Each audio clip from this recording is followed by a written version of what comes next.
s'avance contre moi pour dévorer ma chair. Ce sont mes persécuteurs et mes ennemis qui chancellent et tombent. Si une armée se campait contre moi, mon cœur n'aurait aucune crainte. Si une guerre s'élevait contre moi, je serais malgré cela plein de confiance. Je demande à l'Éternel une chose que je désire ardemment. Je voudrais habiter toute ma vie dans la maison de l'Éternel pour contempler la magnificence de l'Éternel et pour admirer son nom. Il me protégera de son tabernacle au jour du malheur. Il me cachera sous l'abri de sa tente. Il me lèvera sur un rocher. Et déjà ma tête s'élève sur mes ennemis qui m'entourent. J'offrirai les sacrifices dans la tente selon trompette. Je chanterai, je célébrerai l'Éternel. Au verset 7. Éternel, écoute ma voix, je t'invoque. Aie pitié de moi et exauce-moi. Mon cœur dit de ta part, cherche ma face, je cherche ma face de l'Éternel. Ne me cache point ta face, ne repousse pas avec colère ton serviteur. Tu es mon secours, ne me laisse pas, ne m'abandonne pas, Dieu de mon salut. Amen. Car mon père et ma mère m'abandonnent, mais l'Éternel me créera. Éternel, enseigne-moi ta voie. Conduis-moi dans le sentier de la droiture, à cause de mes ennemis. Ne me livre pas au bon plaisir de mes adversaires, car ils s'élèvent contre moi de faux témoins et des gens qui ne respirent que la violence. Oh, si je n'étais pas sûr de voir la bonté de l'Éternel sur la terre des vivants. Espère en l'Éternel, fortifie-toi et que ton cœur s'affermisse. Espère en l'Éternel. Amen. Alléluia. J'aimerais qu'on reprenne le verset 3, tous ensemble. 1, 2, 3. Si une armée se campait contre moi, mon cœur n'aurait aucune crainte. Si une guerre s'élevait contre moi, je serais malgré cela plein de confiance. Amen. Amen. Je ne sais Alléluia. pas si vous ressentez la même chose, mais depuis le début du culte, je sens beaucoup de paix, Amen. beaucoup de joie, beaucoup de confiance. Amen. Que le Seigneur puisse nous conduire encore dans cette élan Alléluia. pour le reste de nos semaines, pour le reste de nos mois. Et que le Seigneur soit vraiment là en fait pour la jeunesse. Amen. Et qu'il puisse en fait nous rentrer dans un chemin de confiance. Amen. Que ce soit dans nos ministères, dans nos projets, dans nos études, dans nos vies professionnelles ou autres. Que la confiance de l'Éternel soit notre partage. Amen. Alléluia. Est-ce qu'on peut prier tous ensemble pour la jeunesse et pour la confiance? Seigneur, Que le Seigneur nous aide.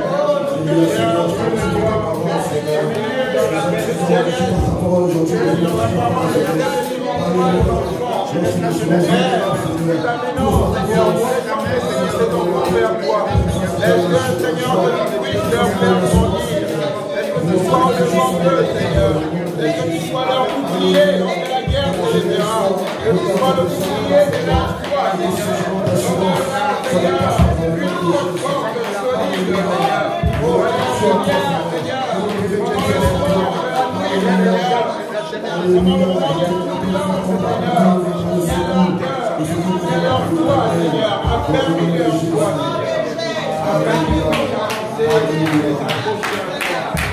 On va continuer dans cette même élan.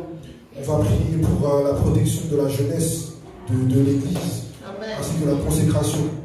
Dans ce monde où toute chose court au mal, nous voulons rester les yeux fixés vers le Seigneur. Nous voulons préparer en fait la génération future. Nous voulons préparer le futur de l'Église et le monde de demain. Donc, toute la jeunesse entre les 5 mains du Seigneur, que même dans les moments difficiles, nous puissions toujours rester les yeux fixés sur lui. Amen. Alléluia. Seigneur, je te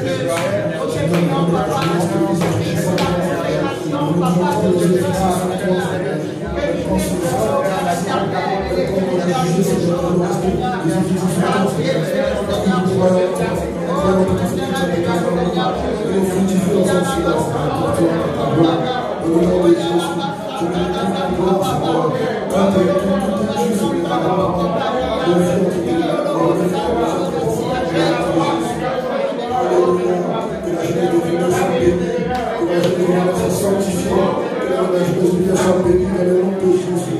Alléluia. Nous merci Seigneur. Que le temps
Moi, j'ai confiance en ta bonté.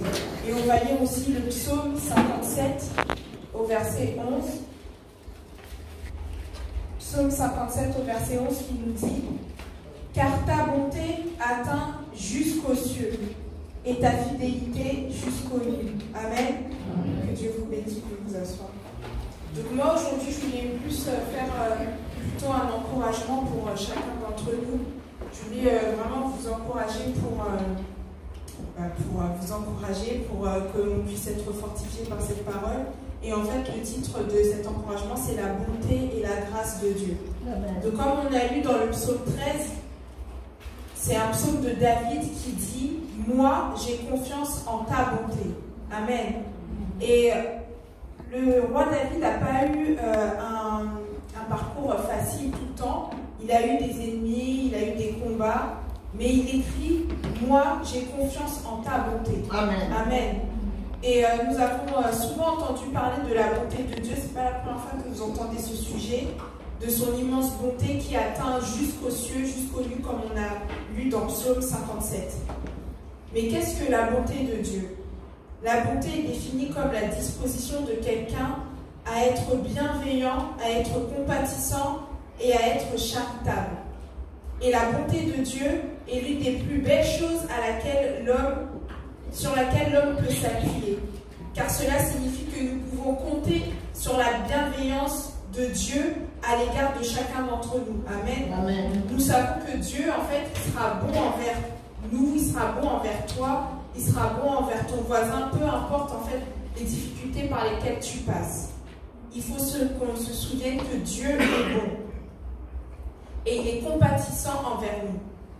Pas parce qu'on mérite, mais ni parce qu'on est les meilleurs voisins, ni les meilleurs travailleurs, ni les plus beaux, ni les plus... Bien sûr, on est les plus beaux, mais c'est pas pour ça que Dieu est bon envers nous. Dieu est bon envers nous parce qu'il a voulu ainsi. Amen.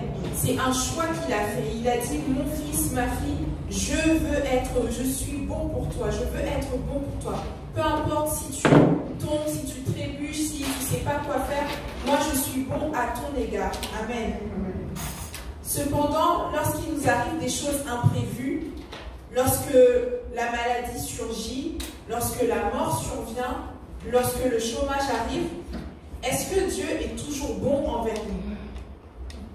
Et trop souvent, on a tendance à mesurer la bonté de Dieu par rapport à notre degré de bonheur ou à notre satisfaction personnelle. C'est-à-dire, si moi je suis heureux, si je suis dans le bonheur, ça veut dire que Dieu est bon pour moi. Si j'ai beaucoup de satisfaction personnelle par rapport à ce qui se passe dans ma vie actuellement, ça veut dire que Dieu est bon pour moi. Mais quand on se base comme ça sur ce que nous on fait, sur ce par quoi on passe, il faut savoir que l'idée que Dieu est bon est faussée. Dieu n'est pas bon parce qu'aujourd'hui tu es heureux. Dieu n'est pas bon parce qu'aujourd'hui il fait beau. Ça ne dépend pas de nos circonstances, ça ne dépend pas de nous, de notre échelle. Ce n'est pas à nous de mesurer si Dieu est bon ou pas par rapport à ce qu'on sent aujourd'hui. Amen. Et souvent, on se base sur nous-mêmes ou sur notre entourage pour définir si Dieu est bon en ce moment ou non. Si tout se passe pour le mieux, si tout va bien, cela signifie que Dieu est bon. Mais si je passe par des difficultés, si j'arrive pas à faire quelque chose, ça veut dire que Dieu n'est pas bon. Ça veut dire que Dieu m'a oublié. Ça veut dire que peut-être il s'occupe plus de moi, qu'il ne me voit plus. Lorsqu'on passe par ces moments rudes, on remet en fait en question la bonté de Dieu envers nous. Et quand on fait ça, ce que ça veut dire que finalement, on juge Dieu par rapport à ce qui se passe autour de nous, à ce qui se passe dans nos vies. Mais sache que la vie est parfois difficile et parfois on ne comprend pas toutes les difficultés qui nous arrivent. Et on peut se poser des questions. Est-ce que Dieu est toujours bon? Est-ce qu'il m'a oublié? Est-ce que sa bonté varie d'un jour à un autre? D'une température à une autre? D'une heure à une autre? D'une personne à une autre? La vie est parfois difficile et je ne sais pas pourquoi on passe par tant de difficultés, parfois par tant de problèmes, mais en tout cas ce que je sais et ce que je peux vous affirmer, c'est que la bonté de Dieu ne varie pas. Amen. Amen. Amen. Et j'aimerais que vous répétiez après moi, la bonté de Dieu ne varie pas. La bonté de Dieu ne varie pas. Amen. La bonté de Dieu, elle ne change pas, elle ne diffère pas, Amen. Elle ne varie pas, Amen. Elle ne s'épuise pas. Amen. Amen. Sache que l'Éternel ne t'a pas oublié. Sache que il faut seulement que tu lui fasses confiance. Aie confiance en lui, place ta confiance en lui. Peu importe tes difficultés, tes combats, tes problèmes, tes situations, peu importe ce que tu penses, si tu trouves que les choses ont changé, si tu trouves que peut-être les gens ont changé, si trouves que ta famille a changé, ton entourage a changé, le travail c'est plus trop pareil, ça va pas tellement, tu as l'impression de te retrouver seul, sache que la bonté de Dieu est constante. Amen. Amen. C'est une ligne droite qui ne varie pas. Seulement, nos ressentis, ce par quoi on passe, c'est ça la variable, c'est ça qui change. Mais la bonté de Dieu, elle, ne change jamais. Amen. Amen. Psaume, au chapitre 100 et au verset 5, nous dit « Car l'Éternel est bon, sa bonté dure toujours. » Notre Dieu veille sur nous, il est bienveillant et il est riche en bonté. Comme le roi David, sachons placer notre confiance en lui, placer notre confiance en sa bonté. Amen. Amen. Et David disait, moi j'ai confiance en ta bonté. C'est-à-dire qu'il disait, j'ai confiance que tu es bon. J'ai confiance que tu ne vas pas changer. J'ai confiance que tu es toujours avec moi. J'ai confiance que tu es toujours mon Père. Moi j'ai confiance en ta bonté. Et parfois on n'a pas confiance en la bonté de Dieu. On est seulement dans une position de spectateur. On veut subir la bonté de Dieu, c'est-à-dire, ah ben Dieu soit bon pour moi. Sois généreux envers moi. Non, la bonté de Dieu est constante. Même si tu as l'impression qu'elle n'est plus là, elle est là. Amen. Amen. Et ça me fait penser au chant qu'on chante. Même quand je ne vois pas, tu agis. Même quand je ne le sens pas, tu agis. Tu ne t'arrêtes jamais. Amen. Amen. Et c'est exactement la même chose. Parfois, on ne voit pas. Parfois, on ne sent pas. Parfois, même, on ne sait plus. Parce qu'on sait au fond de nous. Mais sur le moment, il t'arrive un truc et tu te dis, ah, je ne sais plus. Est-ce que Dieu est là? Je ne sais plus. Si tu sais. Au fond de toi, si tu t'assois, tu recules un peu, tu sais qu'il est là. Amen. Amen. Donc notre Dieu veille sur nous, il est bienveillant, il est riche en bonté et on doit se laisser guider par lui et il nous conduira en toutes choses. Amen. Donc si vous passez par un moment délicat, souvenez-vous de ce verset, Lamentation 3,22, qui nous dit « Les bontés de l'Éternel ne sont pas épuisées. Ses compassions ne sont pas à leur terme. » C'est-à-dire qu'il n'y a pas de date d'expiration. Dieu n'est pas bon pour nous seulement un mois, un week-end, un jour, une semaine. Ses compassions ne sont pas épuisées et elles se renouvellent chaque matin. Sache que ce matin, quand tu t'es réveillé, Dieu a renouvelé sa bonté envers toi. Sache que ce matin, quand tu t'es levé, ses compassions se sont renouvelées envers toi. Amen. Dieu t'a donné le souffle de vie. Et ce matin, il a dit, je serai bon pour toi. Je suis bon pour toi. Mes compassions sont encore là pour toi. Amen. Chaque matin, je renouvelle cela pour toi. J'aimerais te dire, chaque matin, le Seigneur te fait une nouvelle promesse. Amen. Quand tu te réveilles, sache qu'une promesse a été faite pour toi dans ta vie. Dès que tu te lèves le matin, la première chose à laquelle tu dois penser, c'est merci Seigneur Jésus pour tes compassions. Merci pour cette nouvelle bonté que tu m'accordes aujourd'hui. Amen. Amen. Chaque matin, tous les jours, tous les matins, une nouvelle parole a été prononcée pour toi. Amen. Alléluia. Et il dit, je suis bon envers toi. Amen. Ne crains rien, je suis avec toi. Amen. Alléluia. Chaque matin. Amen. Donc vivement demain matin pour avoir une nouvelle promesse. Amen. Et aussi, j'aimerais aussi vous parler de la grâce de Dieu. Il faut que vous sachiez que parfois, même dans les difficultés, même quand on a l'impression que la bonté n'est plus là, elle est là. Et la grâce de Dieu également est là.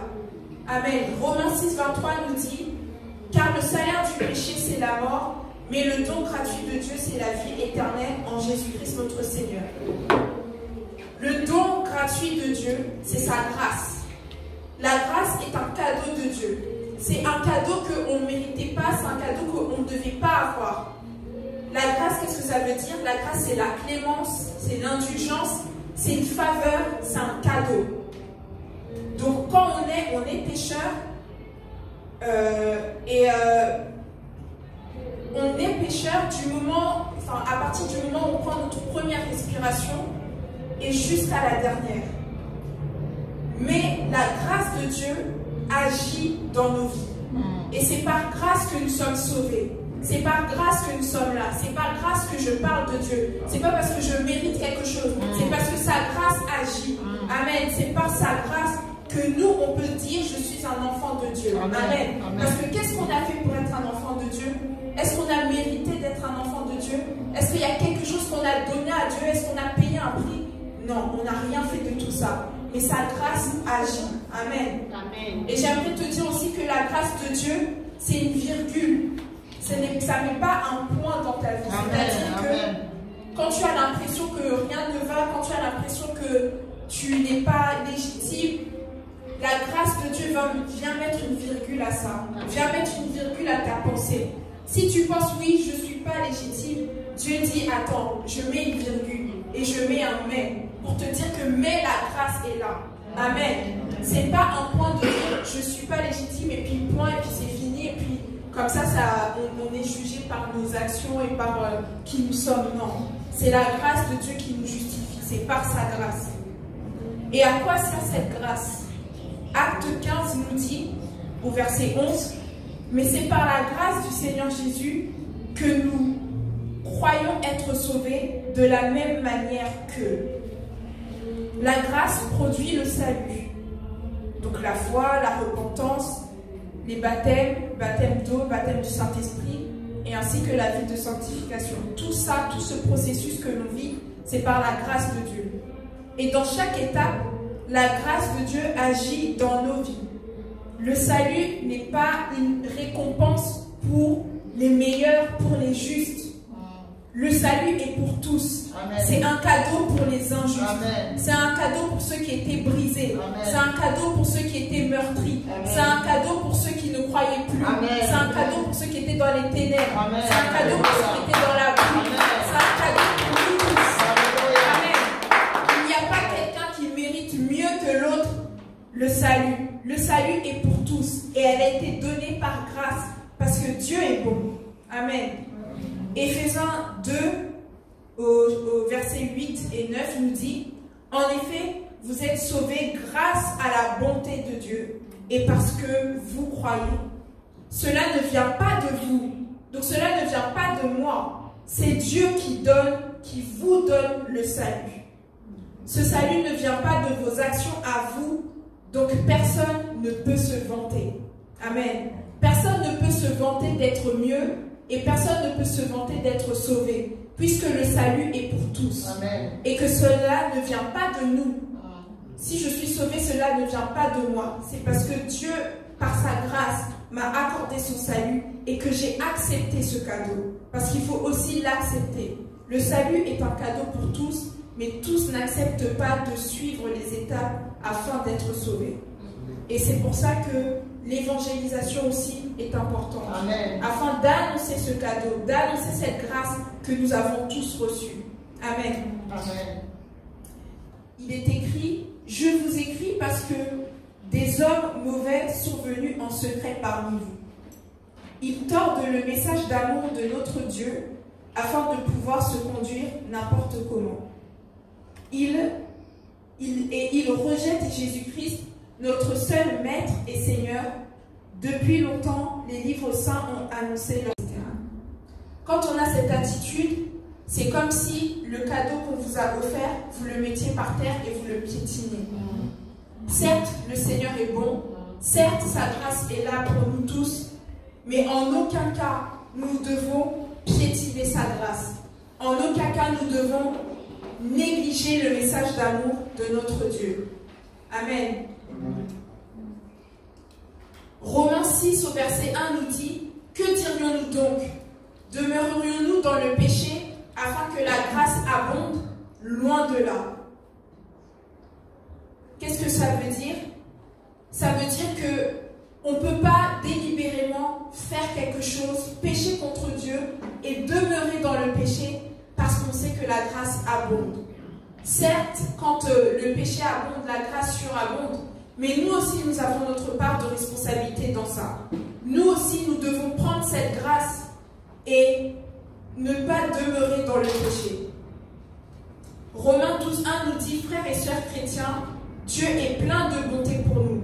Alors je vous demande, offrez-lui votre personne et votre vie. C'est le sacrifice réservé à Dieu et qui lui plaît. Donc c'est le culte raisonnable que nous devons offrir à Dieu. Vivre pour Dieu est la moindre des choses que l'on puisse faire. Amen. Honorer les vœux qu'on a fait lors de notre baptême est la moindre des choses que l'on puisse faire. Amen. Et j'aimerais qu'on puisse se poser cette question. Que faisons-nous pour Dieu aujourd'hui? Qu'est-ce que j'ai fait pour Dieu aujourd'hui? Quelle est la chose que j'ai fait pour sa gloire? Pas dans un but de payer quelque chose, parce qu'on ne pourra jamais rendre à Dieu le sacrifice qu'il nous a fait. Mais pour justement profiter de cette grâce et pour agir selon ce que lui veut. Quel est notre rôle là-dedans? Donc j'aimerais en fait que l'on se pose tous cette question. Dieu est bon pour moi, oui. J'ai la grâce, oui. Mais qu'est-ce que j'en fais? Est-ce que je le partage? Est-ce que je fais ce qu'il faut? Et aujourd'hui, j'aimerais vraiment vous encourager. Ne soyez pas abattus, ne soyez pas découragés éternellement. Amen. Dieu est là pour nous relever. Amen. Amen. Et il nous relève aujourd'hui. Sa bonté ne varie pas. Donc posons-nous la question, que puis-je faire pour Dieu? Que puis-je faire en plus pour lui? Pour sa gloire, pour son royaume? Ne soyons pas seulement spectateurs de ce qui se passe autour de nous. On a un rôle à jouer en tant qu'Église. Amen. Amen. La Bible dit que nous sommes les colonnes de la vérité. C'est-à-dire que nous devons être les soldats, les garants de la vérité que nous connaissons. Celle qui est que Jésus-Christ est Dieu. Et qu'il aime et qu'il nous aime tous. Et qu'il veut que chacun soit sauvé. Amen. Amen. Donc nous avons notre part à faire, que ce soit dans notre entourage, dans notre travail, auprès des gens que nous connaissons. Partagez ce que vous avez reçu. Amen. Amen, amen. Afin que tous puissent savoir qu'il y a un Dieu qui est bon. Amen. Afin que tous puissent savoir que Dieu est bon. Et que je peux moi aussi être sauvé. Amen. Malgré les difficultés que j'ai connues, malgré les choses mauvaises que j'ai pu faire. Et beaucoup de gens ont peur de donner leur témoignage. Parce qu'ils savent où est-ce qu'ils étaient. Ils savent qu'ils ont fait des choses qui étaient vraiment très graves, très sombres. Et les gens ont peur de donner leur témoignage. Mais moi, je pense que le témoignage est l'arme la plus forte du chrétien. Amen, amen. Après la prière, le témoignage. Oui, amen. Parce que lorsque tu déclares haut et fort ce que Dieu a fait pour toi, lorsque tu déclares la difficulté dans laquelle tu étais et que tu dis oui, moi en 2009 j'étais là, moi en 2010 j'ai fait ça, moi en 2011 il s'est passé ça. Mais aujourd'hui en 2022, Dieu m'a accordé sa grâce.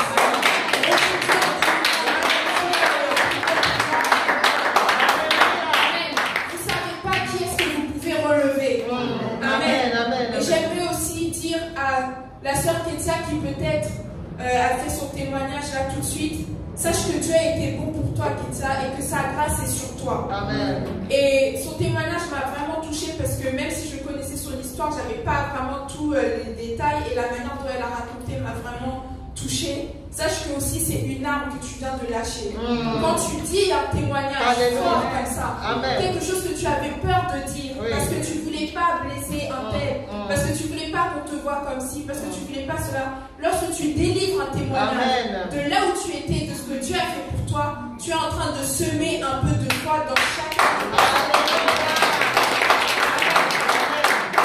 Donc n'ayez pas peur de dire votre témoignage. N'ayez pas peur de dire que Dieu a été bon pour vous. Parce que lorsqu'on garde un témoignage, lorsqu'on passe par une difficulté, c'est vrai qu'au début, on veut garder pour nous. Et c'est normal, c'est humain. Si aujourd'hui je passe par une grande difficulté, que voilà, il y a quelque chose qui ne va pas, mon premier réflexe, ça ne va pas être de le dire à tous. Mais quand tu passes par cette épreuve, que cette épreuve se termine, et que tu es toujours là debout, vivant, dans l'église, tu as un devoir, tu dois témoigner, pour que les gens sachent que la bonté de Dieu ne varie pas. Amen. Et que la grâce de Dieu est toujours présente. Amen. Donc si vous passez par une difficulté, tenez bon. Parce que vous êtes en train de construire un témoignage. Et demain, vous y serez là devant. En train de prendre le micro par Dieu. Dieu a été bon pour moi. Amen. Vous serez là en train de dire, oui, j'étais le seul à venir dans mon église. Mais Dieu a été bon. Maintenant, regardez tous les gens qui sont avec moi. Amen. Vous allez être là en train de dire, oui, j'étais très malade, mais aujourd'hui, je suis vivant. J'étais comme ci, j'étais comme ça, mais aujourd'hui, je suis comme ça. Amen.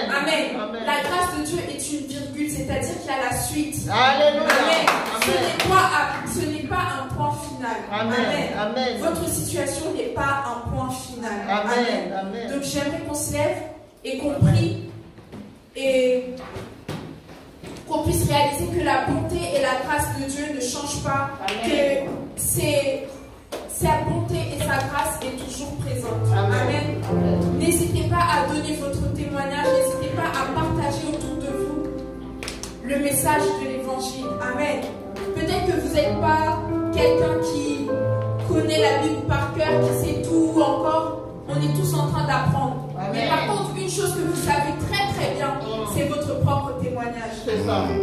Donc lorsque vous parlez à quelqu'un, ne vous dites pas, oh mais moi je suis pas un pasteur, moi je prêche pas, je peux pas parler de Dieu. Si tu peux, parce que tu as ton témoignage. Et moi je ne peux pas donner ton témoignage mieux que toi-même. Tu sais où tu étais, tu sais quelles sont les personnes qui t'ont fait la misère, qui t'ont fait ceci, cela. Mais aujourd'hui tu es là. Et ça tu peux le partager autour de toi. Amen. Donc on va prier ensemble. On va remercier le Seigneur tout simplement. On va dire Seigneur, merci pour ta bonté. Seigneur, merci pour ta grâce. Merci parce que tu es un Dieu qui ne varie pas et qui ne change pas. Merci Seigneur parce que tu ne changes pas, Seigneur. Seigneur, tu ne t'arrêtes pas, Seigneur. Même quand on ne ressent pas, Seigneur Jésus, même quand on ne voit pas, Seigneur, tu es toujours là avec nous, auprès de nous. Seigneur, merci pour ta bonté. Merci pour ta grâce. Merci parce que tu ne t'arrêtes pas, Seigneur. Seigneur, je te remercie, Seigneur, parce que tu m'as retiré le roi de Dieu.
inviter tous nos jeunes à passer devant. Amen. Vous allez passer un moment de prière. Amen. La prière, c'est ce qui donne la victoire. L'Église va prier pour vous. Et pour cela, nous allons demander à nos frères, frère Yann et frère Irénée, de nous conduire à la prière. Amen. Et quand l'Église prie, il y a quelque chose qui se passe. Amen. Alléluia. Amen. Je les ai vus pendant cette année, Sœur Joy se continue. Amen. On monte la prière. Alléluia. Alléluia. Dieu, le Tout-Puissant, la main de oh, que j'étais en train, éternel mon Dieu, de méditer sur la parole, éternel mon Dieu, mon roi, Jérémie. Toi, tu as appelé Jérémie, éternel mon Dieu. Jérémie qui disait, oh, je suis jeune, je ne sais pas parler.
Les anges, les anges lui rendent Jésus, mon Dieu, mon Papa. Qu'ils puissent aller de l'avant. rien ne pourra arrêter ces jeunes. Dans tout ce qu'ils vont entreprendre dans leur vie. Dans les études, elles seront toujours la tête et non jamais la queue. Dans tout ce qu'ils vont entreprendre dans la réussite sera leur partage. La réussite sera leur partage. Ces enfants te serviront, éternel mon Dieu. Partout où ils seront, éternel mon Dieu, ils parleront de toi. Ils témoigneront de toi. Ils témoigneront de ta grâce. Ils témoigneront de ton amour. La grâce, éternel mon Dieu, mon roi, sera le partage de leur vie. Ils auront des visions. Ils auront des visions.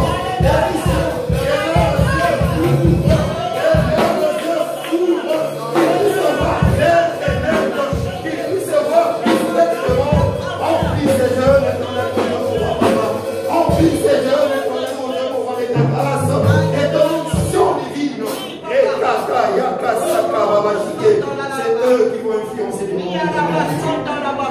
C'est eux les influenceurs. C'est eux l'avenir de l'Église.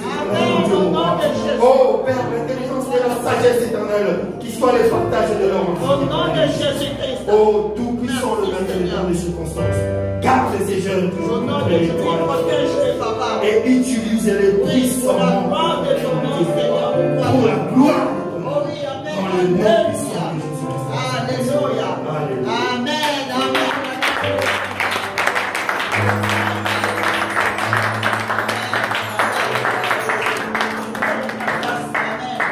Que le Seigneur nous bénisse. Amen. Amen. Est-ce qu'on peut acclamer le Seigneur?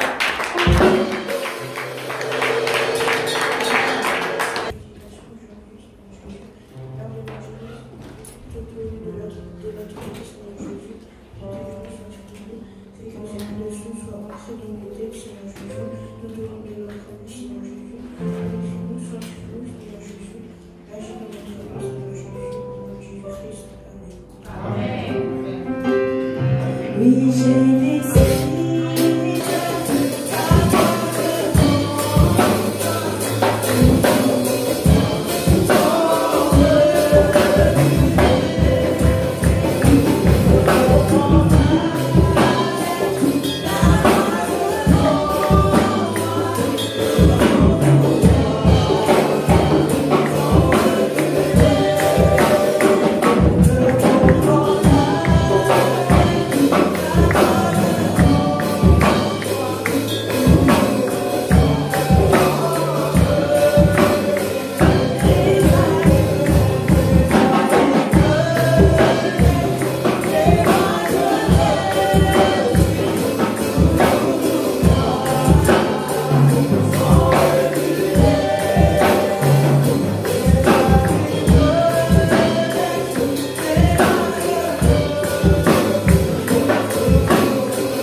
Père éternel, mon Dieu, mon roi, que ton sang précieux soit sur nous, que ton sang précieux mette une barrière de sécurité entre nous et l'ennemi.